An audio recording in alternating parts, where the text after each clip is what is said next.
Hey everyone, welcome back to our exciting episode of Attack Protection Type Bankrupt. Joined once again by both Jake and Jason, as today we have a blue on blue matchup.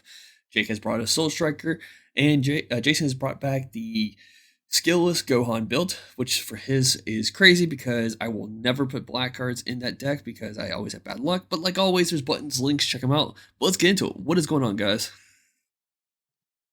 What's up, fellas? A classic matchup between a couple of older blue decks with some newer spice thrown in, I imagine. I know my list it's changed a lot with this meta. You know, you kind of have to tune old decks to compete with newer stuff. But It's always a struggle, almost like when you want to bring something back that's yeah, old, you have to like figure out, okay, I know this has been power crept out, but how do you do this? yeah. But this was a really cool piece of tech from Jason, I thought, to start the game off, this Shenron Unison. Yeah, I like it a lot in this deck. So the difference between the way I used to play this deck and Jason is that I used to rely on spamming the board with the skilllesses. Jason kind of doesn't do it as much as I do. You do it with like the promo Gohan, I think it is, and occasionally if you feel like you have to, you will charge that Vegeta that you do play in your deck. Yeah, that's correct. Yeah, the negate, play this card. If you pop it in your energy, you could tap one and play other skillless from your energy. That way you can awaken. Oh my god. That's some energy you got there. Yeah. But what makes it so great is that like how Jake mentioned this tech is that this Unison gives the skillless double strike. The leader gives it a 5k boost. So like, granted, Soul Striker is not self-awakened anymore. You have to rely on getting down for life. So early on pressure like this, I think in Jake's mind is kind of accept it. They kind of get to a point where you can start benefiting off the leader's true ability. But still, like, it's just any other deck I feel like it'd be kind of like a nightmare. Like, oh, okay, sure, let's do this. Yeah, my opponent just got a free 25k double striker. Like, that's awesome. But like Bancroft said, I'm happy to take the life at this stage of the game, but I do have to start defending once I get to 4. And he's already got a pretty big board, and I'm only going to have really 2 or so energy to work with next turn because I don't really want to tap out, considering he can go this wide this quickly. And the leader's ability, like when the Crimson Goku was banned, because the way it manipulates energy, this leader kind of does the same thing. You bring back an energy. I think it specifies a battle card. I think, or maybe it's a blue card and you have to put a battle card back down. It's one or the other. It's a little more. It's mono. It's a mono blue card. Yeah, but the fact that he could have continued applying pressure if he had cards that he wanted to play against you. Yeah, and he probably stopped because I hadn't spent any energy yet. So if he did, I would probably have a negate, at least one, But and it doesn't really matter which turn I awaken on since I'm a draw 2. So it was probably wise to leave a couple energy open and be able to defend this board that he's built. Yeah. If I remember, like during this match, I drew into too many skill. I know that sounds weird, but I drew into too many skillless from the get go.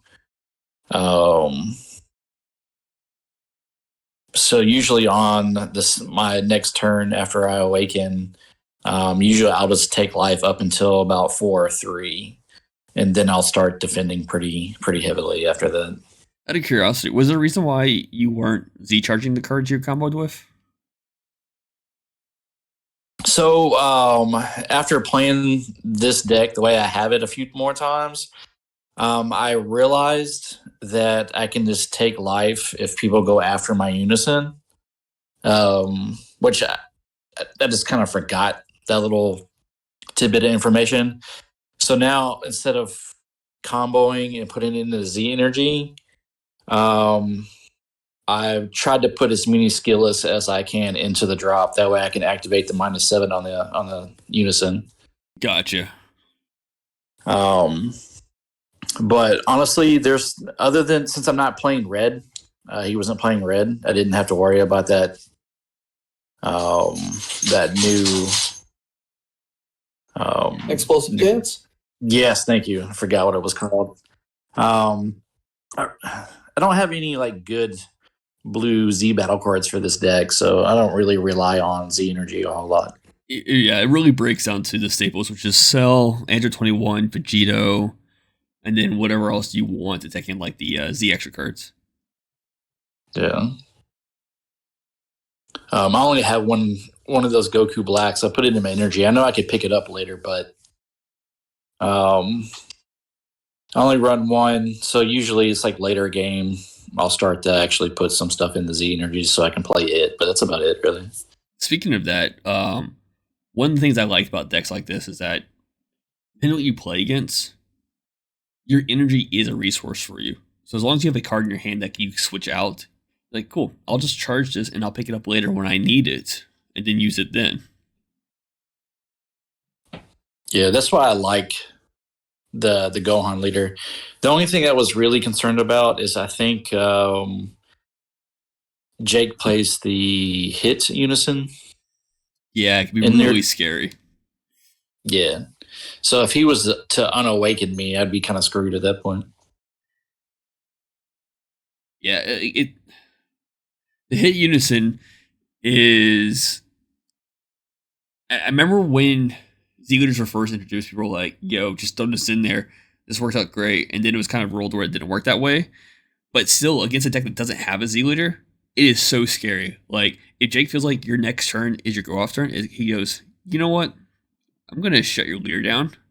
And depending on the leader, you can lose so much value for that. Yeah, and especially because it's a -1, you've got it available pretty much as long as the unison exists. And then it costs 2 blue, but you're gonna restand 2 blue when you attack with your leader. So it's almost free Yeah. in this deck. Also, Yeah, which is that definitely tech, scary. Jake, that tech is you hit me with that, and I was like, "Excuse me." Yeah, I think it's West Kai. I always get my Kais confused.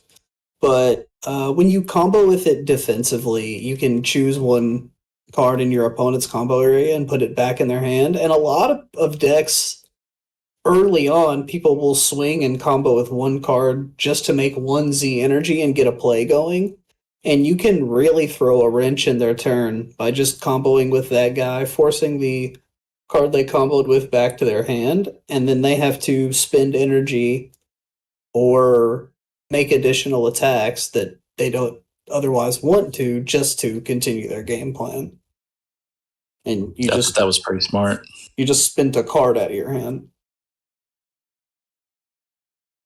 Now, I will say in his situation, granted, yes, it is a potential Z charge, but he could have just replayed the pan and got another draw off it, and then comboed off another attack. Because it was pan, you bounce back, right? Yeah, it was Okay. the pan. So that was a move he could have made. I didn't. From where I get both, I get 2 D magics in the drop already. I didn't have a whole lot in the gate, so I was keeping my energy open. I didn't want to play pan, then draw another card, and not have enough energy to negate his upcoming attacks. What a great negate to grab off that Goku, by the way.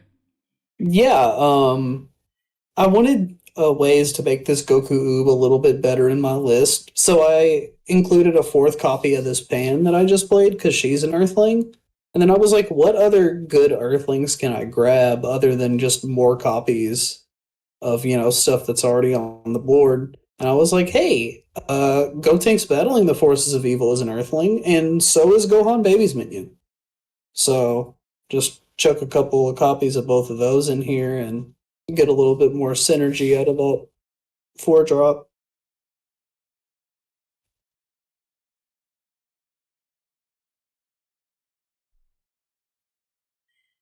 Yeah. Yeah. Now, the problem here is that you can't choose the Piccolo's dual attack. Well, you can, but it's already procced. Yeah. So Piccolo will get to restay in, but my Goku Oob will no longer have Yeah. dual attack.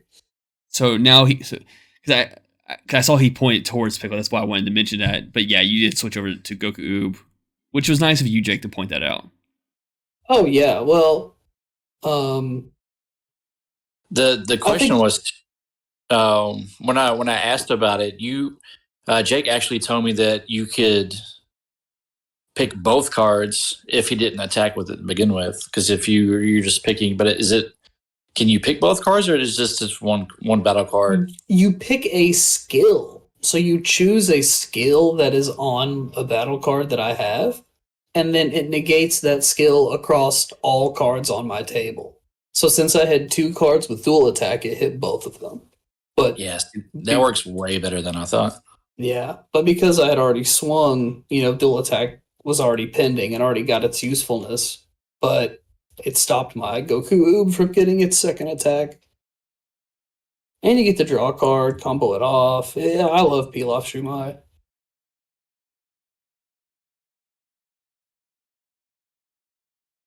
Yeah, I wouldn't mind running maybe two of those in this deck. Oh yeah. Was it worded that way somewhere? Because I thought it just choose a skill on one of your opponent's battle cards, and then that skill is negated for turn. I thought it was Yes, specified. choose a skill on a battle card your opponent has and negate that skill on your opponent's battle cards, I believe is how it's worded.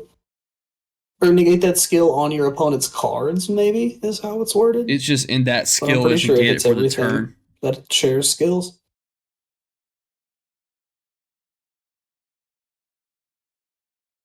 Yeah, that's really good then.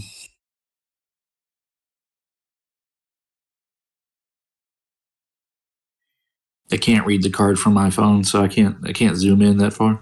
Yeah. Oh, yeah, it's always a good play against a 4-drop. Yeah, good old Goku Black. Um, you see, I played Piccolo and Pan. He plays Piccolo and Pan. I play Goku and Noob. He plays Goku and Noob. This is a very almost mirror match. The main thing that's different between our lists so far is our choice of unison and our choice of leader. Yeah, more or less. Another little tech in here. I don't think I was actually able to pull off against you. Is since the unison gives my skill list double strike. I have I forget. I don't have my cards in front of me. Otherwise, I could tell you the name of it. But it's a Trunks extra card that gives your skillless an extra 10k, or it gives your battle cards an extra 10k, and then you draw a card. And then if that card was a skillless, it gets another 10k up on top of that. Man, So I can make it 40k, double strike off the unison, activate the battle off the leader to get an extra 5k. And yeah, if I play it with that Goku, that black card, it's an it's additional basically 5, doesn't it? yeah. I got it up to what 50k 50k double. Yeah, that's huge. Secret rare levels of battle power on a skillless battle card if everything goes right. Yeah, and I have 11 skillless cards in my deck, so being able to pull it off, because I have two of those extra cards, so I can at least try to pull it off at least twice a game.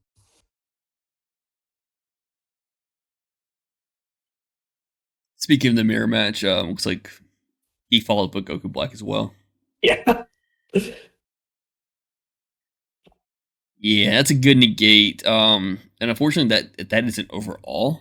If I recall correctly, anytime your opponent would attack, it procs. So it kind of So it'll include leaders. So yeah, it kind of shuts Jason out of getting the leader's effect of taking energy back and replay in active mode. And he just went ahead and swung with the leader. He already bottom decked for it. Yeah, if I had one energy up, sorry, I got that probably mix up wouldn't and have. Ready to Rumble for some reason. Yeah, no. Yeah. Yeah, this is just the bottom deck floodgate. Yeah, never mind. That's Ready not to as Rumble's bad. a little bit more scary. Got the super combo going over for some digging. Now, Gohan is also a blocker, isn't he? No, I don't No, think okay, so. He's got okay. Servant. I'm just completely mixing up. Yeah, Ready Ready to to Rumble Rumble. has blocker. Yeah. He's a servant, so he's a 25k, but you'll only get to swing with him once, and then he's got the floodgate. He's mainly just a target off of Goku and Oob, Yeah, and then just a solid defensive card overall. and Jason is trying to get you onto that life. Oh yeah. This game has been incredibly back and forth. We've been ripping each other's boards apart, and now I think we're getting ready to. Yeah, see, I'm still trying to survive here. That may be Jason's turn, though. Yep. Yeah, it is. And like you were saying earlier, like he still had energy. Potentially, he could have pushed even more, but under that floodgate, it's kind of hard to justify. Yeah, I had to swing with the leader, at least get one energy back, and then I didn't want to lose the skill list just in case he tries to get rid of it. So I went ahead and swung with that too, just in case.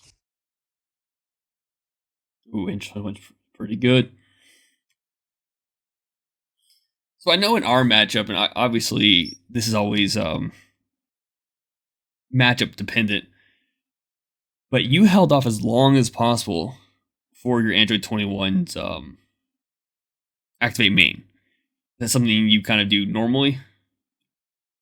Yeah, it's kind of nice to hold it over your opponent's head. There's not a lot your opponent can do to remove it during your turn, at least in this colorway. He could play another Goku Black potentially, but even then, I've already got a ton of value out of the card. Um, I find myself more and more nowadays just going ahead and choosing barrier and sometimes leaving it in active mode and just preparing to block with it. Like everyone in the world knows that you're going to grab the Vegito and you're going to put triple strike on it and you're going to push in. The problem is that her base power is only like 20 or 25k, and nowadays with Z leaders and stuff, that's just so easy to get out of without putting a big combo behind her. So, yeah, I'm pretty sure in this game I just choose to leave her in active mode and go ahead and grab barrier off of that Vegito. But yeah, because I remember I was trying to get rid of it. It had barrier on it, so that was definitely a good call. Now, but he is in. But you have a blocker token, so it doesn't really matter. Never mind. I was like, he is in kill range, but that blocker token will stop you. And Oob is a good choice. I actually misread Ooh here a little bit, so I'm gonna not play that. Oh, Yeah, but he would have cost 2 energy there because he's 2 specified blue, not 1 specified yep. blue. So that would have tapped me all the way out. So I was like, no, thank you. You could just spark a D magic. Yeah, I suppose. But here I just go ahead and attack and get that token out of the way. Or you thought about it again. Yeah, I considered playing Oob. I mean, he's at 2 life here, if I'm not mistaken. So yeah, you end up playing, committing to it, and yeah, Jason has plenty of cards there to make it happen. Yep. Oh, you guys are counting out. So Oops has a permanent or an auto something, but when your opponent activates a counter, they have to pitch a card if they have 7 or more Z. Is it between the both of you or just your opponent? Your opponent, but what Oob will do is he can choose cards in your opponent's drop area. It's going to take a couple cards and take the risk on putting them in his Z energy just to get that effect live. And Jason does end up negating the attack. Yeah, had to Z charge a card from hand in order to do that, but I'm banking on the fact that after all of that hand controlling, he won't be able to kill me that turn. Now I will, Just depending on his hand, if he happens to get into the 10 drop, it could be very explosive turn against you right now because you are tapped out with nothing on the board to stop the attacks. Now, granted, if you have a Dimension Magic or Shields Reinforcements Army, you're definitely fine. But looking at the matchup right now, like depending on what's in his hand, I feel like you're in a tight situation. yeah. The reason I was trying so hard to kill him last turn is because I'm pretty afraid of that 10 drop, but I drew into this baby hatch off of playing Oob when he draws a card when you come into play, so I was like, oh, I'm totally fine now. Yeah, that's nice. Yeah. And I went ahead and resolved it this early in the turn because he did spend one energy, so he can't golden ape me. So I figured I might as well maybe he draws some cards or something with the rest of his energy, but at least he won't be attacking me again. Now, a strategy that could happen, like I can't remember the exact wording, but I don't think it gets past barrier, so I think 21 would still be safe. If he played the 10 drop, he could clear your board, but I don't think it gets past barrier. It's been a little bit. Yeah, that's what I was trying to do here. Was trying to get rid of some of his cards, and then I realized that sell only goes up to 5. So Yeah. I couldn't get either one. I was like, well, fuck, that didn't do shit to me. So I asked him if I could take that move back because it doesn't really benefit me at all. Yeah. He's like, sure. Yeah, you're in a tight, like after being in baby hatch is kind of like the only solution is to hope that he doesn't have golden adventure and you can baby hatch him back and then kind of go into a full spin move. Yeah. Good complete reversal.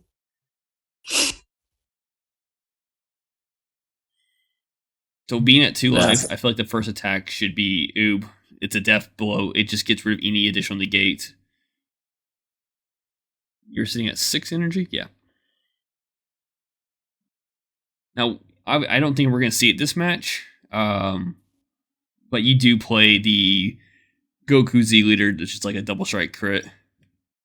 Yeah. But you did have Golden Avenger, so. Yeah, so I'm gonna go ahead and stop this negate, and yeah, there it's was just hand differential is too big to wasn't much of an option bother there. comboing. But with that being said, thank you all for tuning in. Keep in mind there's buttons, links down below. Feel free to click them there for a reason. And like always, bye.